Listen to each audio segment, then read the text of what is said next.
بسم اللہ الرحمن الرحیم۔ السلام علیکم دوستو، بہت سے لوگوں کے ذہنوں میں یہ سوال ہوتا ہے کہ شب قدر کی رات کیا تمام جگہوں پر ایک جیسی ہوگی، یعنی کیا پوری دنیا میں ایک ہی دن ہوگی یا اس کے آنے کے اوقات تبدیل ہوں گے؟ حضرت محمد صلی اللہ علیہ وآلہ وسلم نے ارشاد فرمایا، میں نے شب قدر کی رات کو دیکھا، یہ رمضان کے تیسرے عشرے کی تاک راتوں میں سے ہے۔ یہ رات انتہائی پرسکون اور روشن رات ہوتی ہے۔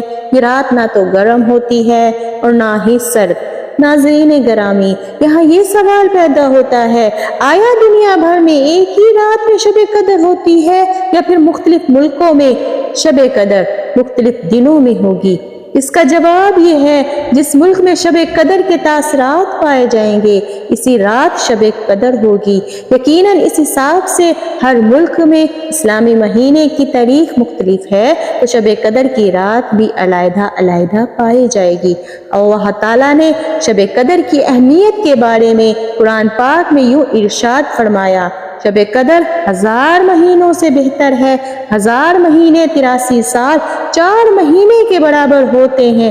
1000 مہینے عبادت کرنے سے زیادہ ثواب شب قدر کی رات کو عبادت کرنے کا ہوتا ہے۔ سبحان اللہ۔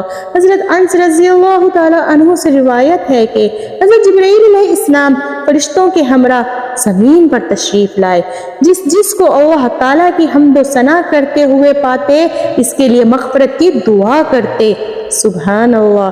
دوستو، اللہ پاک سے دعا ہے اللہ پاک اس رات ہمیں بھی توبہ کی توفیق عطا کریں تاکہ حضرت جبرائیل علیہ السلام جب فرشتوں کے ہمراہ زمین پر تشریف لائیں تو ہمارے لیے بھی مغفرت کی دعا کریں، آمین۔ امام ابی شبیہ رحمت اللہ حضرت انس رضی اللہ تعالی عنہ سے بیان کیا ہے، میں کسی دن کو کسی دن پر اور کسی رات کو کسی رات پر افضل نہیں جانتا سوائے شب قدر کے، کیونکہ یہ 1000 مہینوں سے بہتر ہے۔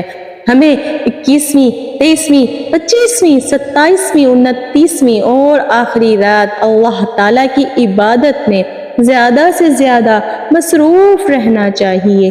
ان راتوں کے بارے میں حدیث میں اس طرح بیان کی گئی ہے کہ حضرت انس رضی اللہ تعالیٰ عنہ نے فرمایا، اس رات کوئی بھی صدقہ یا کوئی عبادت کی جائے تو 1000 راتوں سے افضل ہے۔ حضرت محمد صلی اللہ علیہ وآلہ وسلم نے حضرت عائشہ رضی اللہ تعالیٰ عنہا کو شب قدر کو دعا مانگنے کا حکم دیا تھا۔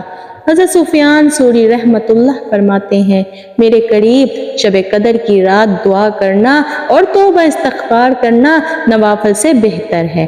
حضرت ابو ہریرہ رضی اللہ تعالیٰ عنہ سے روایت ہے کہ حضرت محمد صلی اللہ علیہ وآلہ وسلم نے فرمایا، جس نے شب قدر کی رات اللہ تعالیٰ کی بارگاہ میں ثواب کی نیت رکھتے ہوئے رکوع اور قیام کیا تو اس کے پیچھے سب گناہوں کو معاف کر دیا جاتا ہے۔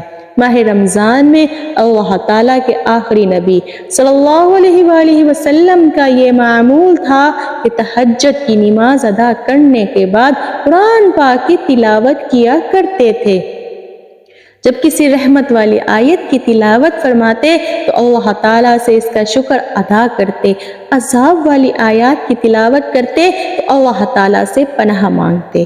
حضرت عائشہ رضی اللہ تعالیٰ عنہا سے روایت ہے کہ میں نے ایک بار حضرت محمد صلی اللہ علیہ وآلہ وسلم سے کہا، اے اللہ کے نبی صلی اللہ علیہ وآلہ وسلم، اگر مجھے معلوم ہو جائے فلاں رات شب قدر کی ہے تو میں اپنے رب سے کیا دعا کروں؟